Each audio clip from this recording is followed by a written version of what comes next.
Welcome in, everybody, to another live stream for the History Valley podcast.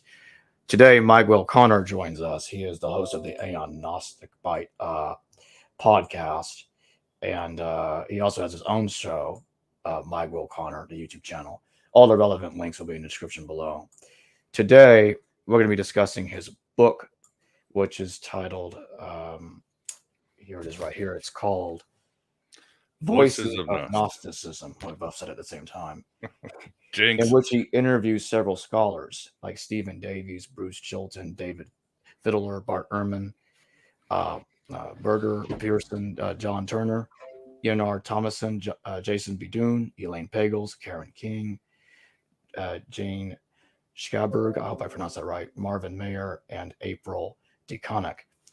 And he asked these scholars very fascinating questions, and many things were brought up, like the secret book of John, the Gospel of Thomas, it being called the fifth gospel. And we're going to get into all that today. Now, my first question for you, and we'll be taking super chat questions as well. As a matter of fact, I better make sure that the monetization is turned on, because I actually forgot if I did that. Oh, I didn't do it. Good thing I checked.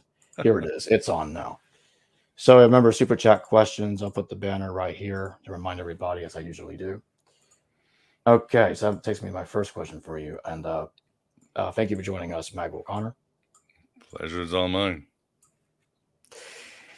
Stephen Davies brought up the secret gospel, the secret book of John, I meant to say.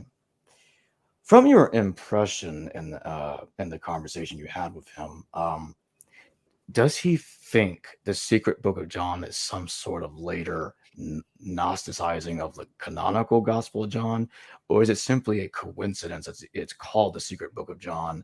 And could it reflect earlier pre-canonical Johannine teachings that reflect a Gnostic point of view of Jesus or Gnostic knowledge? What do you think? Ooh, that's a good question. I mean, the secret book of John, as many have called it, is the complete Gnostic gospel. It's my favorite gospel, even though it can be the most Lovecraftian, psychedelic one of them all. It's just a wild ride. But it does, as Karen King said, it does show it's the first time in history you have the secret or the salvation history of Christianity, which Augustine talked about hundreds of years later, where it shows the beginning and this is how things are going to end. It's this journey, this narration. And it really does encompass all the Gnostic teaching, specifically the Sethians, if you would, which I consider the original Gnostics. But Stephen Davis, God, he's a great scholar. His book on the secret book of John is just great. But Karen King's is also outstanding. And he's done some great work on the Gospel of Thomas. His book on the Gospel of Thomas is just in the stratosphere when it comes to insights. He's retired now, but just an amazing scholar with a great vision. But he, in the secret book of John, is interesting because you have almost like two stories. You've got John is being like he's being a pussy after the crucifixion, and he like runs to a cave and he's crying and all this stuff that Jesus died, he's at the temple. And then there's this Pharisee called Arimanas. And it's interesting because you go, wait, is this Ariman? Is this some Zoroaster who mocks John? And then he runs off crying. Then Jesus appears to him in all these shapes and forms and finally takes the shape of a human. And he's like, a very cool way. He's like, John, haven't you learned a thing? Everything's all right. I'm in control.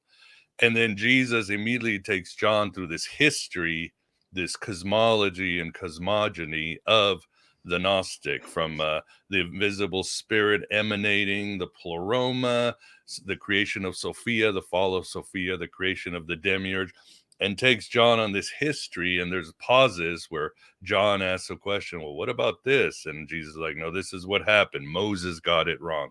This is the real history. When God did the floods, it was actually God was being a dick, and he takes them through all this history. So Stephen Davis wonders, if you took Jesus and John out you would still have this gospel. Just it's simply a narration of the history of how the Gnostics saw the world. So he wondered that perhaps Secret John was actually started as a Gnostic Jewish text, and then later on Christians sort of inserted the narration of Jesus and John. There's also a part where suddenly there's a hymn where the goddess Sophia comes down and narrates this ritual to the seekers and awaken from Hades, and you need to pray this and that. So that's a third thing that might have been inserted.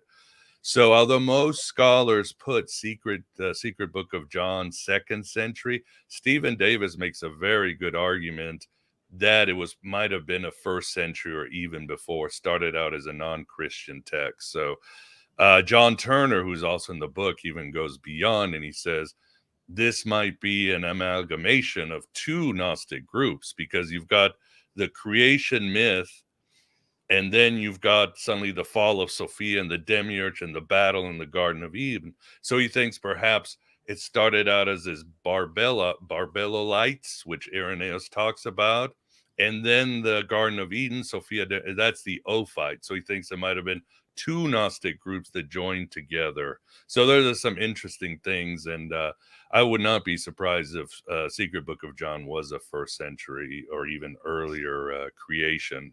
You mentioned earlier that you think the Sethians are the earliest of the Gnostic groups. What led you to that conclusion?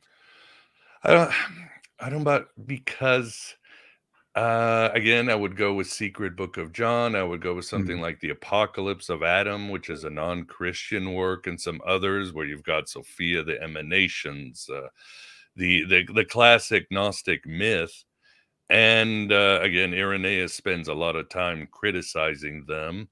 And then it seems later on, you suddenly have in the 2nd century Valentinian churches starting to pop up. So I would put them closer, at least closer to more of a Jewish context. I like April de Connick's theory, and that is not hers. Other scholars have postulated that. John Turner, too, also speculated this might be very true, that what you had these Hellenized Jews who got tired of the Roman Empire. They got tired of the corrupt Second Temple. They got tired of the world, and they simply just detached. They didn't go to Qumran like some other apocalyptic Jews, but they ended up in Alexandria, or that's where they started, and they began to interact with Egyptian priests to gain these mysteries, because we know Egyptian priests the ancient Egyptian mysteries were starting to die out during late antiquity. So these priests were like freelancing, and they began to interact with Jews and pagans.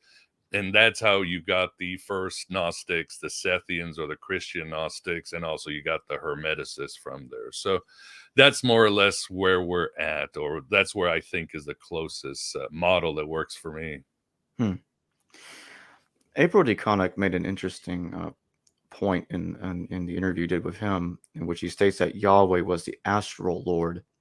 In that context, does that mean that the early Gnostics thought that Yahweh was an evil cosmic overlord who ruled and enslaved the inhabitants, not just of Earth, because it's very clear it's of Earth, obviously, but of the entire physical universe, like every planet and the whole universe is enslaved by this entity?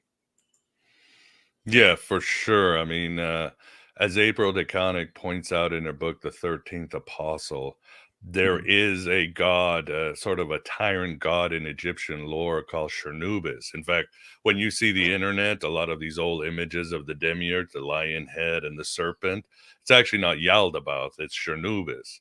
And he also ruled over the 13th Aeon, which is what the heaven that Yaldabaoth was given. So this tyrant god that the Gnostics adapted from this mixture of the Old Testament or the Hebrew Bible god and Chernubis, the tyrant god, became their template. And as they talk about how dissatisfied they became with the world, they were certainly part of the stream of the Book of Enoch, or even Paul. When you read Paul, it's obvious Paul is saying that this planet is suddenly ruled by these powers and principalities, these rulers, aka archons in Greek. I mean, there's this sort of Jewish movement that's admitting that Simon Mega, same way, these angels stole Anoia and now they're running the universe, that these angels are really causing havoc in the universe. They're screwing things up, as above, so below. Our society is just as screwed up as the heavenly order. And you need some sort of logos or wisdom or Sophia to fix it, aka Jesus or Sophia. So they said, well, the buck stops with this Yaldabaoth figure, and we don't know what his name means. I think scholarship puts it as child of chaos, perhaps what it means, or ruler of chaos. But he is the head of the managing gods of the universe. And other sects like the Paradics and so forth, they said that all the gods were part of Yaldabaoth's archonic opera, if Hmm. you would. They said that Saturn, Osiris, Hercules, all these gods were just evil and dumb managers of the cosmic order. Bruce Chilton brought up the difference between how the biblical Jesus views the human self from that of the Israelite conception. And when he brought that up, he factored in Stoicism and that divine spark. What do you think about that? That's a good question. I mean, it's no secret that when you look at certain parts of the New Testament where Jesus says, go out wearing just a robe, a satchel, whatever he says, this is very much how not just the Stoics, but the Cynics would go out. It's sort of an observance of being humble and all that. So this idea of the divine spark would have overlapped with a lot of Hellenized Jews and so forth. So, and then of course in Judaism there is definitely a tradition of piety and humble living. So it would have been certainly in line with what Jesus would have been teaching, which is, what was in the air those days, sort of stoicism, cynicism, and all that good stuff, a way of, disattaching yourself from the material world. It's nothing, all traditions preach that, don't, either you rule your emotions or your emotions rule you. Either you are detached from matter or matter will rule you. What does the Gospel of Mark say, or Jesus? What does it benefit a person to to rule the world and lose your soul? So that was in the air, and that seems to be always a characteristic of those who choose the more inner mystery parts of any religion, Judaism, Christianity, Buddha. There's always the inner part of any religion, and that's what Jesus obviously seems to be preaching, certainly what the Gnostics were advocating. Jason Bidun makes an interesting point about about Manny.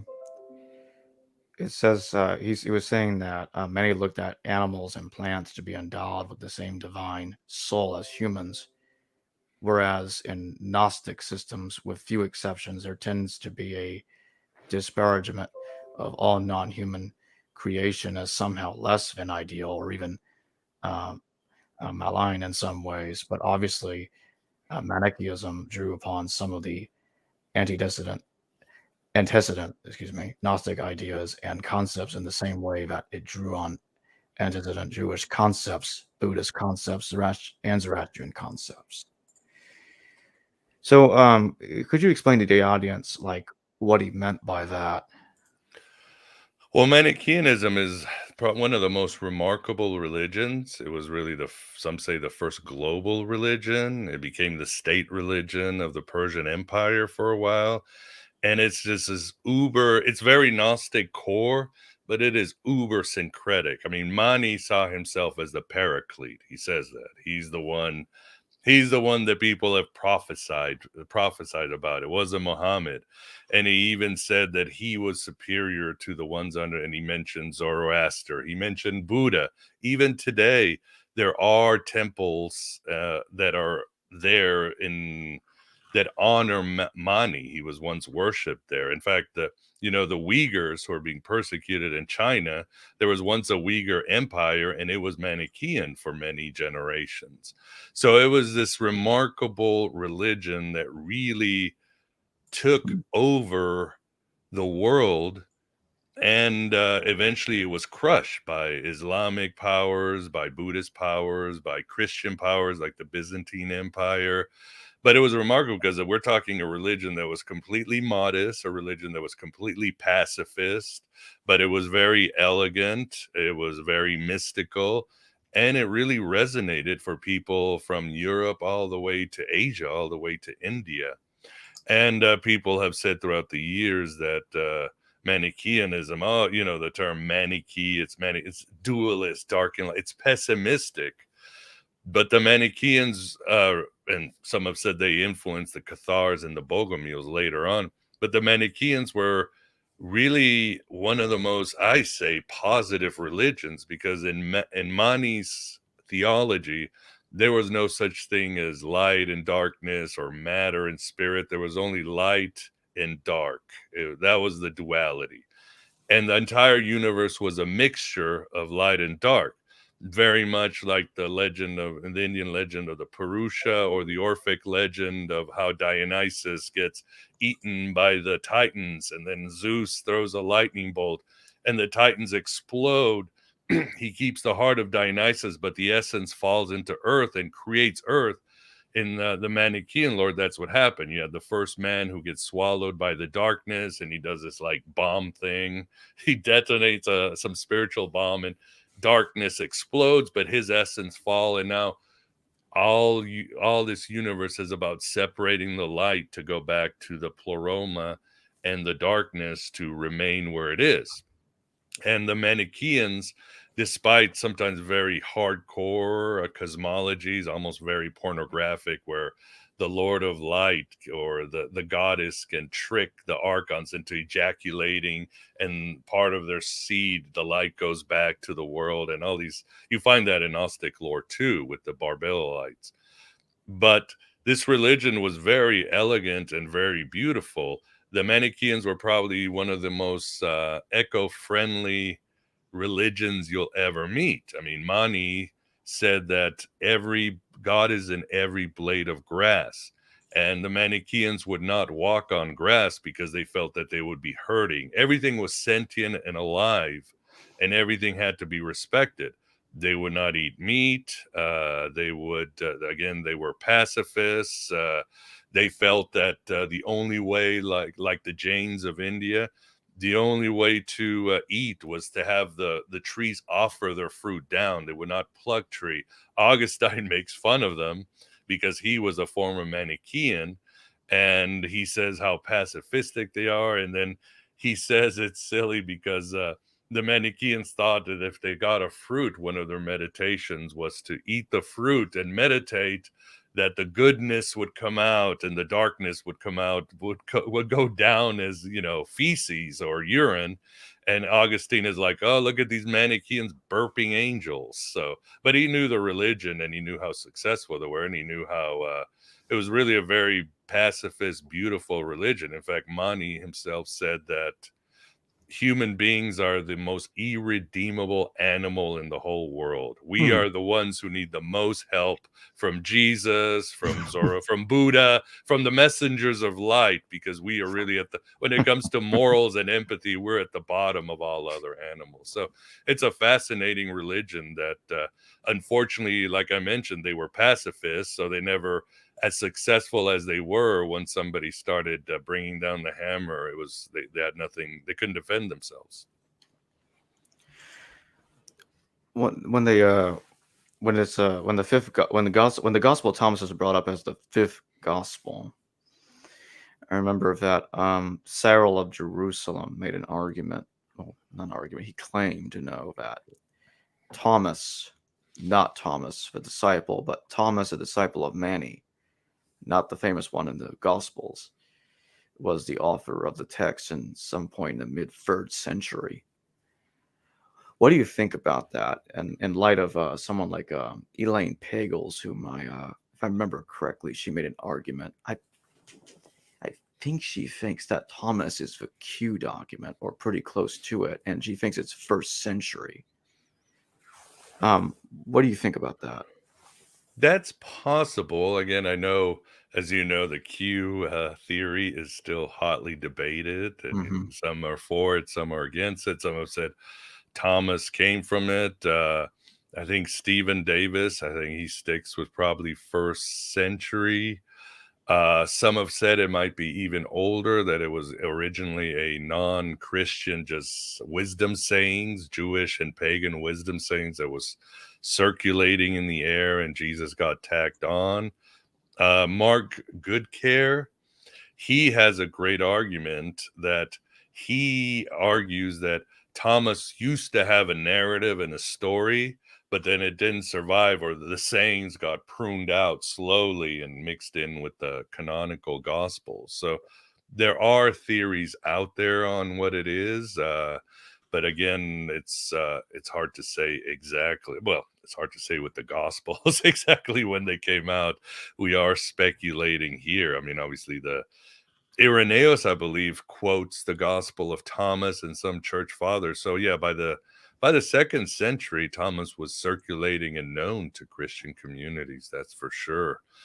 We just don't know. I always like what Robert Price says, and I think it will dictate our conversation. He's like, all we have is dots to connect, but there's just a lot of dots. In other words, there is smoke, but we just haven't found that fire yet because we just don't know. Just to double check, are you referring to Dr. Mark Goodacre? Yes, sorry. Okay. No, it's fine. Sometimes I mispronounce names too. all the time. But yeah, he has a great argument for that. So yeah, it is an interesting argument, the Ferrer hypothesis, that Luke just knew Matthew and Mark, and Matthew knew Mark, and that's the end of it. Yeah, it's interesting. There are scholars out there that bring up that, Luke didn't know Matthew. And that's puzzling to me. How did he not know Matthew? I mean, how did one not know the other is really what I'm saying, because there's also the Matthean posterity. That's something that a lot of people don't know about. Some scholars think that Matthew knew Luke and Luke knew Mark. And that's an interesting, and that Matthew also used Mark, of course. That's an interesting alternative. And there's going to be some content I'm going to be recording on that very soon here for those to consider. But what's interesting about that to me is that Papias Hierapolis says that some guy called Aristo compiled a logoi, sayings of Christ. And some look at that and say, oh, this compilation of a logoi sounds like our hypothetical Q document. But some of us could say it's something different. It just looks maybe like Matthew, yeah. And I think Papias, I'm pretty sure Papias did say this, that there was an earlier logoi by John, and he seems to think it predates Mark, from what I'm reading from it. But that kind of takes us to the dating of the Gospels aspect of this conversation. Yeah, I've been convinced by several scholars that the Gospels are second century text, because it's so, like Hugh Schoenfield, I remember that he was arguing that Joseph of Arimathea resembled Josephus Flavius. Well, if that's the case, how did Mark not know Josephus? That's the primary issue. And Clement, the funny thing about Clement is that he barely knows Paul's letters. He never quotes the Gospels, and Professor Marcos Vincent made that point in his book, Marcion and the Dating of the Synoptic Gospels. And he also notes that Ignatius doesn't quote the Gospels either, or at least the authentic letters of Ignatius certainly don't. Yeah, that takes me to this next question here. What do you think about Marcion priority? Marcion priority. Yeah, the idea that Marcion's Evangelion predates the canonical Gospels.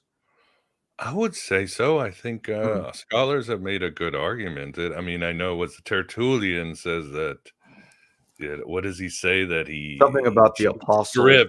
He stripped Luke and all this other stuff, but it's just as good to say that the church added to his version of Luke and Paul. So, but if he's the first one to bring these stuff, or the first time we hear Paul's letters and other things, then I think he would have to have priority. I think that's just a logical thing. I mean, what are the arguments against that? Mm-hmm.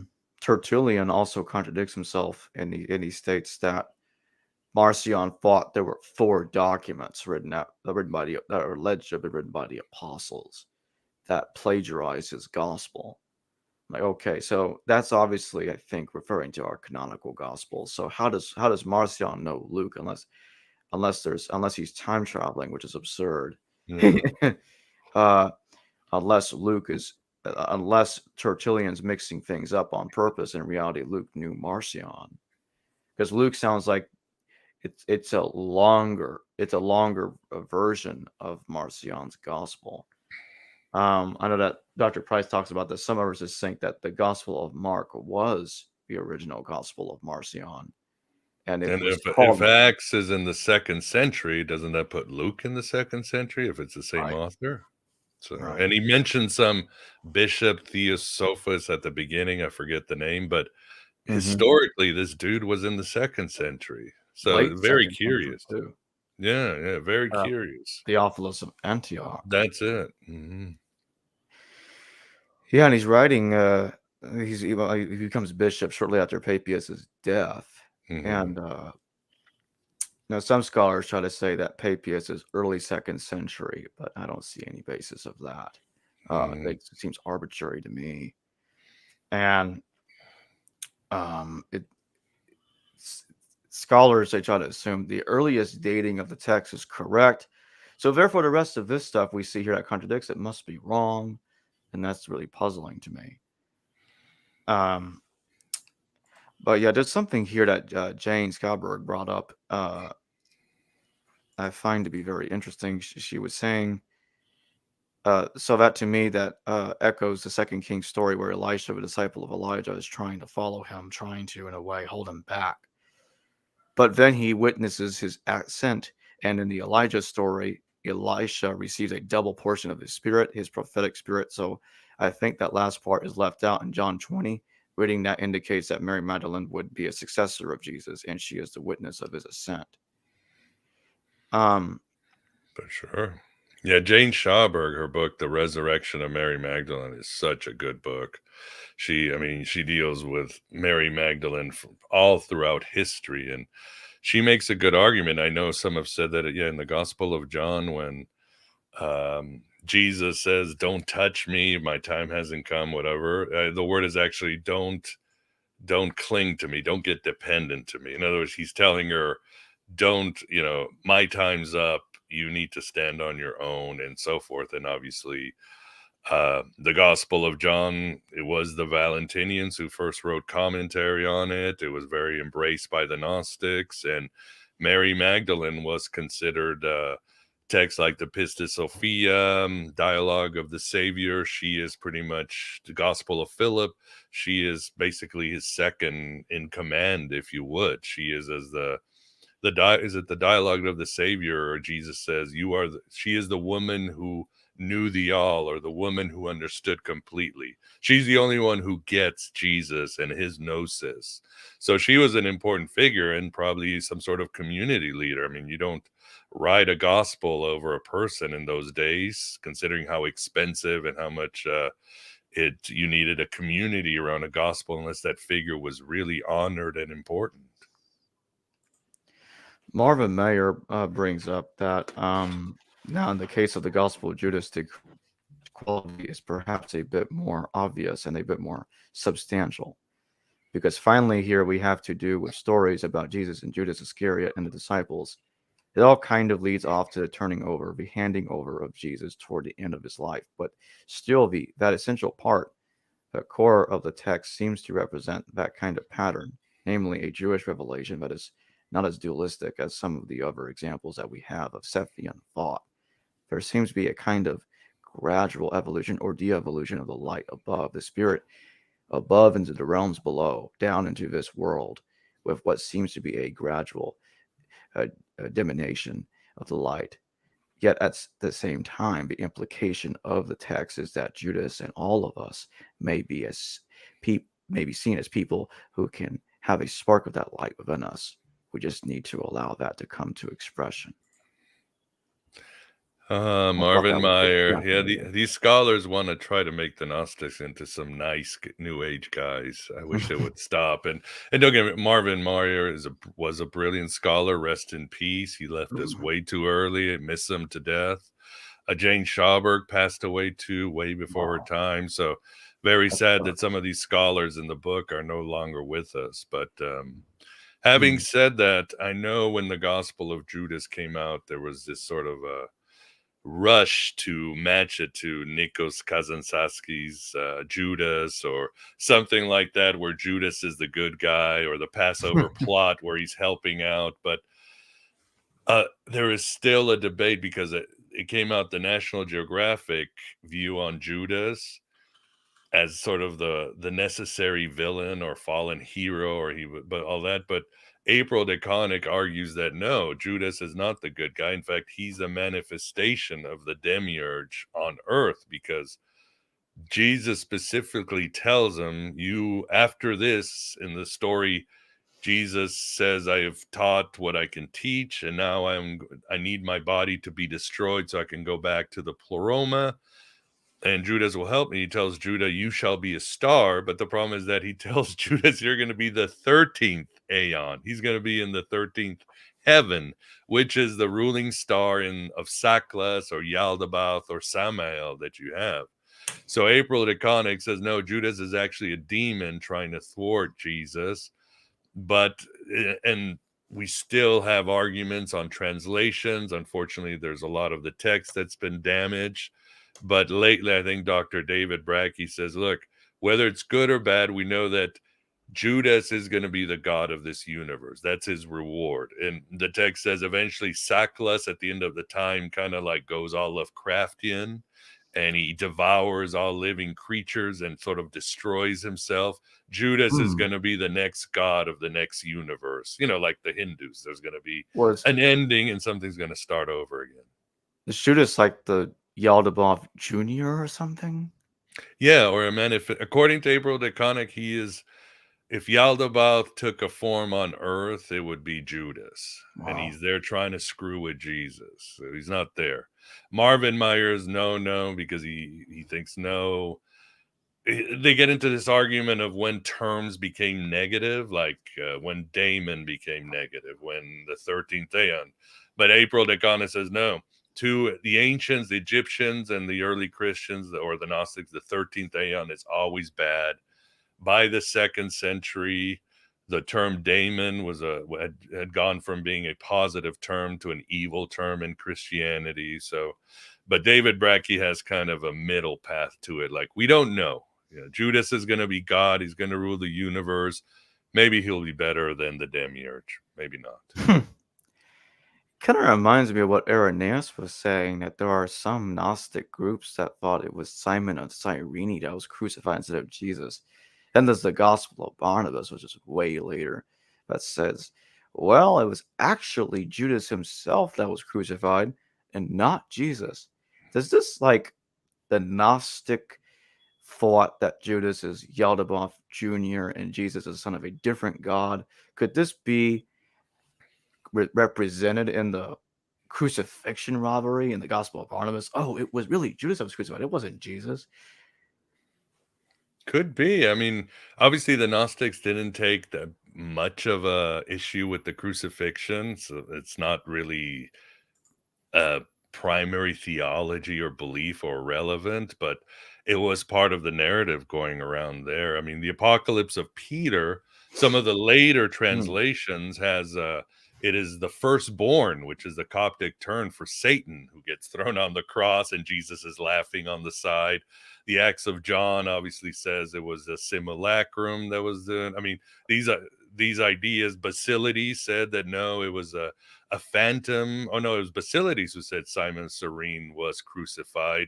There's a text in the Nag Hammadi library, I forgot which one, but that says a Simon was crucified. So the Gnostics were playing with this, and obviously we know where probably Islam borrowed this concept. They must have been interacting with Manichaeans or some wayward Gnostic somewhere, and they got this idea, but it was all speculation. The Gnostics love to speculate philosophically, like in the Valentinians, The Western Valentinians said Jesus came in the flesh, but then the Eastern Valentinians in Palestine and Egypt said, no, he was a phantom. So they were Hmm. playing with this crucifixion idea, but at the end of the day, it really wasn't, certainly not as important as it is with mainstream Christianity. From reading, not reading, I mean, from interviewing all these scholars in this that you mentioned in the book, what how did that alter your view of Gnosticism or enhance your view of Gnosticism in the conclusion?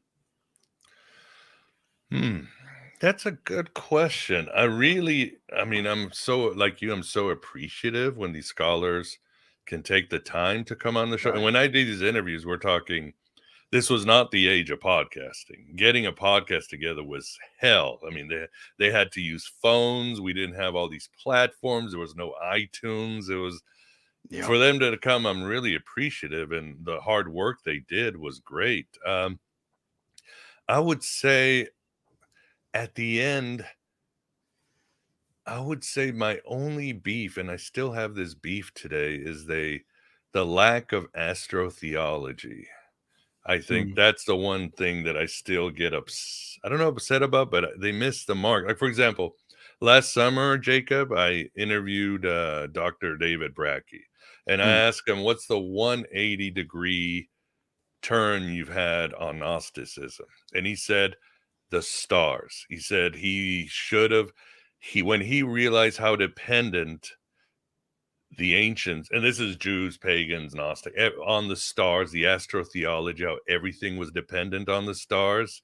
And again, people make fun of mythicists, but the truth is they're right when it comes to astrotheology, because it is so, and scholars like David Brackey, April DeConnick, Dylan Burns, sort of the newer generation, they're actually going, no, it's all star lore and star maps and all these things. And this is stuff mainstream Christianity still, they completely ignore when it's so important. There's a scholar, Dr. David Lunwall, and he said that he has a PhD in religious studies. He said when he realizes, he stopped doing biblical studies and he taught himself astronomy. And when he understood astronomy like really well, he went back and he picked up his courses because it's so important. But you don't see that mm, mentioned very well. And then you have, it starts, many podcasts start out with that cool astrotheology, and then they sort of give it away for mm, textual criticism. But the Gospel of Mark, the Gospel of John, the Gnostic, it's all star lore, and it has the zodiac in it. And this is not woo-woo new age stuff. This is how the ancients thought. And I think unfortunately academia has missed the boat on that. And as far as the Gnostics, I thought a lot of scholars had an agenda to make the Gnostics into these sort of sterile new age Christians mm. that believe in reincarnation. They sort of took the edgy, rebellious, anarchist part of the Gnostics. And I mean, like, for example, Elaine Pagel's The Gnostic Gospels, a great book. She doesn't mention the archons once. It's like, how do you have Gnosticism without Wow. archons? It's like having Christianity without mentioning Satan once.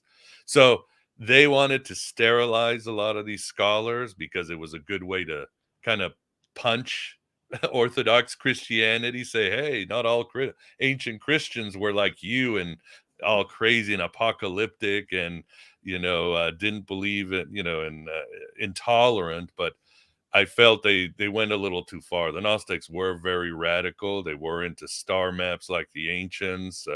They were anarchists. They were really just out there. What did April DeConnick say? The Gnostic Gospels didn't become heretical. They were heretical from the start.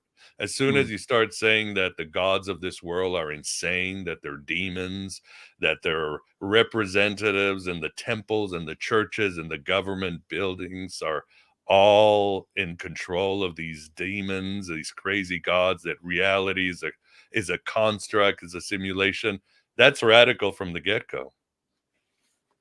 hmm. Well, thank you for joining me. This has been quite a fun stream. Uh, It looks like nobody had any super chat questions in this stream.